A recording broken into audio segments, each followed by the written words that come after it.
Today, we are going to learn the art of writing long answers. We'll be mastering this art, and for this, I've taken two examples from the chapter The Necklace by Guy de Maupassant. So, we'll be knowing what the examiner looks for in your answer for full marks. So, our aim is that we write the answer according to the guidelines that are given by CBSE so that our marks are not deducted. So, let's get started. So first, what is there in the syllabus? The syllabus says, now I am talking about the reduced syllabus, the rationalized syllabus for 2020-21. Here the long questions, they are of 5 marks. Otherwise, they are of 10 marks. But I am talking about 5 marks. So 1 out of 2 long answer type questions from first flight to be answered in about 100 to 120 words, each to assess creativity, imagination, and extrapolation beyond the text and across the text. So this is what is the examiner will be looking for in your answer: creativity, imagination, and extrapolation beyond the text and across the text. Now, what does this mean? This means that you are writing according to your imagination, your creativity, what you have understood about the chapter, and as such, you are not quoting straight lines from the chapter. Extrapolation means concluding logically and concluding it keeping in mind the current trends or the current situation or news only if it is applicable. So this can be a passage based question taken from a situation plot from the text. Then from the other book, 1 out of 2 long question, again from Footprints Without Feet on theme or plot involving interpretation, extrapolation beyond the text, and inference or character sketches. They are to be answered again in 100 to 120 words, and this also will be of 5 marks. So these answers, they have to be imaginative. Imaginative in the sense they should show your creativity, and they should show that how well you have understood the characters or how well you have understood the plot or theme of the chapter with proper conclusion. Now the marking scheme. In case of the initial setup of the question paper, these questions, long answer type questions, they were of 8 marks, and content, it was judged for 4 marks and expression for 4 marks. But now in the rationalized syllabus, this time, this question, the long question, it will come for 5 marks, content will be for 3 marks, and expression will be for 2 marks.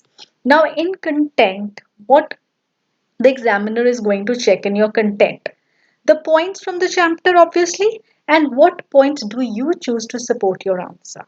So there can be many points, a few points they're important ones, few points they are not very important, which indirectly relate to your answer. So the choice of your points is the key to get marks. So in case you forget writing about the important point, but you are writing the points that indirectly point to your answer, so obviously in content your marks will be deducted. So you have to be very careful that what are the main points for that answer and how you write those answers. Then that part comes in expression. So this will include grammatical accuracy, that is your spellings, your punctuation, your tense. So all that will come in grammatical accuracy. Then vocabulary, cohesion and coherence. So cohesion and coherence actually means the facts and the points that you have written, they form a united whole. There's logical and consistency in the ideas. So your points and your paragraph as a whole, it should not look that one point is written somewhere and the other it is again written somewhere and there's no connection between the two. So your ideas, they should be coherent and they should be grammatically correct. Spellings, punctuation, vocabulary. Vocabulary means there should be a use of different words. Repetition of words should be avoided. So if all these things are taken care of, then there are very less chances that your marks will be deducted. Now we come to our first question. If desires are unbridled, they lead to doom. Elucidate the statement with reference to the chapter The Necklace. So, if such a question comes, the first thing is give a minute to understand the question. What does the question say? So, the statement says that if desires are unbridled, they lead to doom. So, desires are unbridled. Unbridled here means it is if they are not tied, if they are not controlled. So unbridled here means if they are not controlled. So they lead to doom. So you have to elucidate this statement with reference to the chapter, The Necklace. Now let's get started and then I'll explain how we have written this answer. So all these words that are in yellow, these are the points, the main points for the content. So first we'll start with introduction. Now there are two ways to write long answers. You can go from general to specific or you can go from specific to general. Now what does this mean? Going from general to specific or specific to general.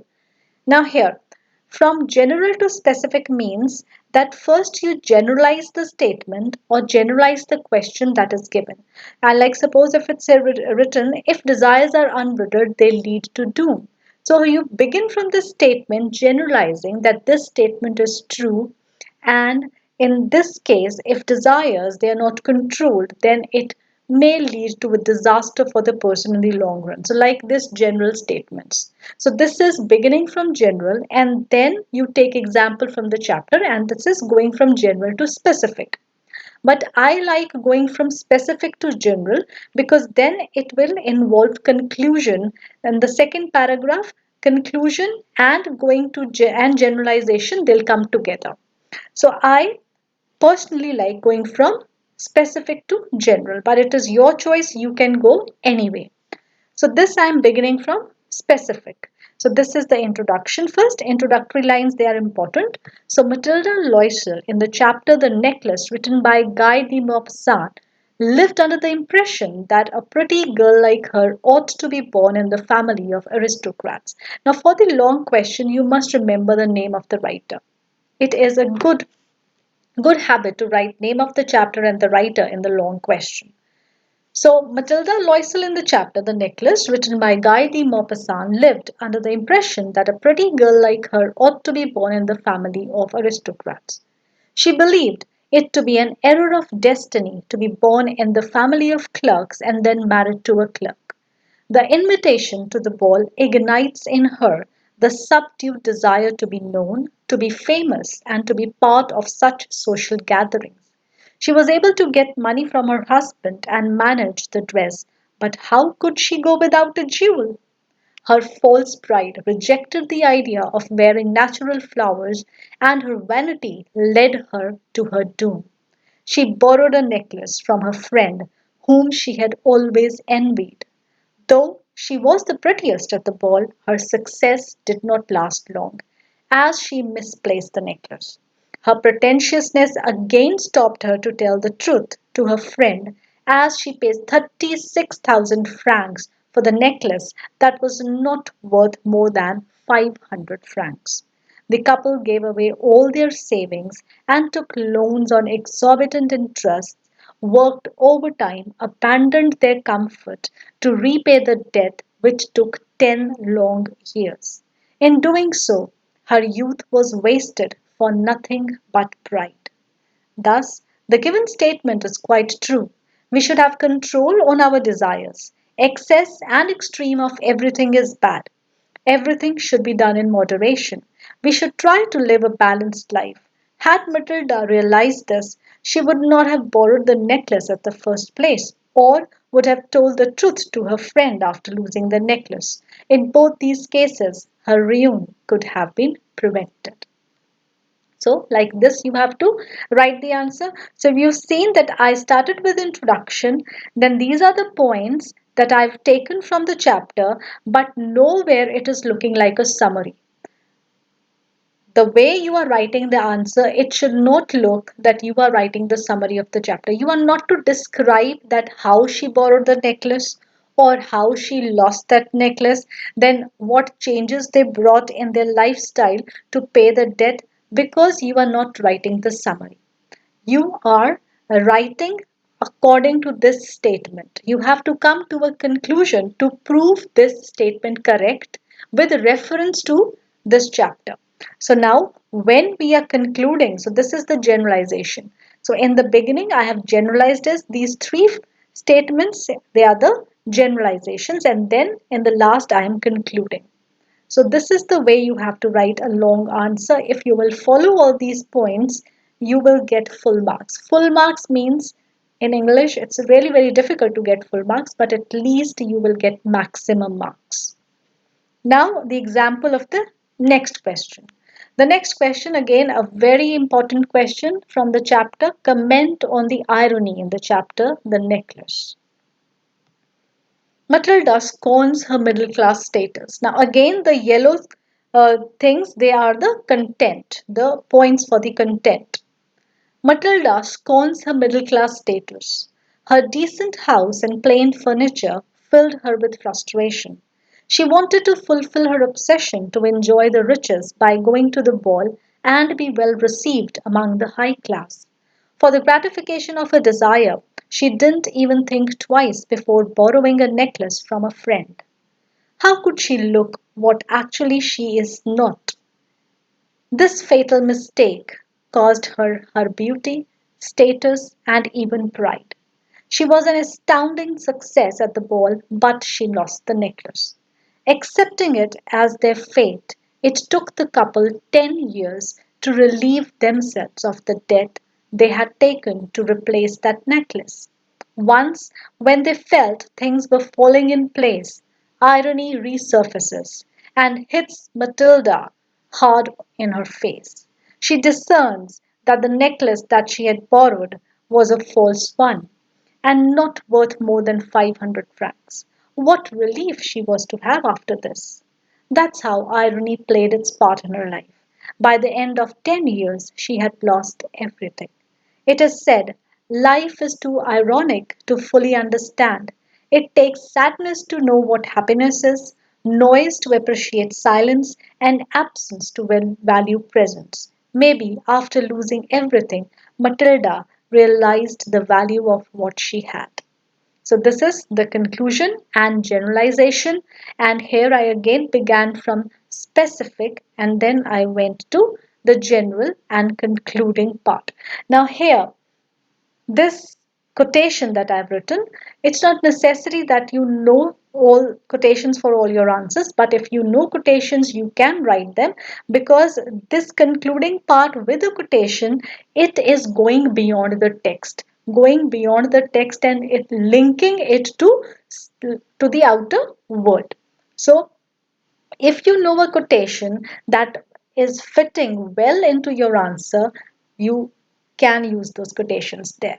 So, again, these points in yellow, these are the content points, and all these points they have been taken from the chapter, but again, it does not at all look like a summary. It doesn't look that I am writing the summary of the chapter. So you have to take care when you write an answer, it is not like a summary.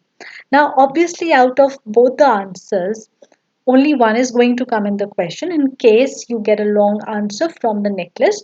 So, points or sentences from this answer or from the previous answer, if you remember few points, few lines, then you can mold those lines according to the question that you get and you can write.